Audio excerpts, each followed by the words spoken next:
سلام رفقا، وقتتون بخیر.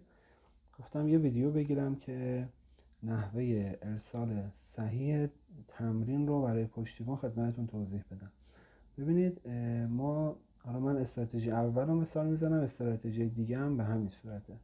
ما قرار شد تو مرحله اول بیایم قیمت رو خاموش کنیم و دنبال حالا توی استراتژی اول دنبال قله و دره بگردیم. خب حالا به عنوان مثلا اینجا مناسب میتونه باشه. اینجا درست. خب ما میایم میندازیم اون ناحیه رو، حالا طبق آموزشی که دادم مشخص میکنیم به این صورت. خب تو مرحله اول میخواید تمرین بفرستید، یه عکس از اندیکاتور و اون ناحیه‌ای که مشخص کردید برای پشتیبان میفرستید. ببینید الان به این صورت عکس ارسال شده. درست. فقط زوم تصویر رو دقت کنید. یعنی بعضی از بچه‌ها میان اینطوری عکس میدن. خب این مناسب نیست دیگه، دقیق آدم نمیفهمه که چه ناحیه‌ای رو گرفتید.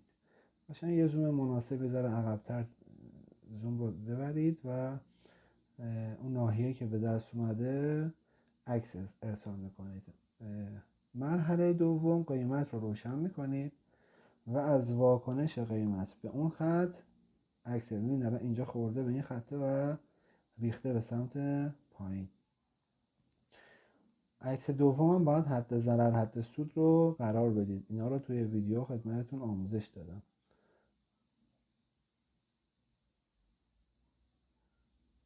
درست. به این صورت عکس دوم هم به این صورت. پس یک عکس اول از اندیکاتور و اون ناحیه‌ای که به دست آوردید، عکس دوم از واکنش قیمت به اون ناحیه. این میشه روش ارسال تمرین.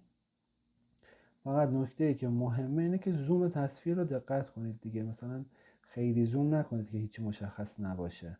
یه مقدار از عقب‌تر که قشنگ بفهمیم. خیلی عقب هم نیاد که اصلا هیچی معلوم نباشه. اینجوری هم خوب نیست. خودتون قشنگ باید دقت کنید. اون پشتیبان میخواد بفهمه که شما چی کار کردید. یه زوم مناسب مثلا اینطوری خوبه. به این صورت عکس ارسال کنید که راهنماییتون کنه.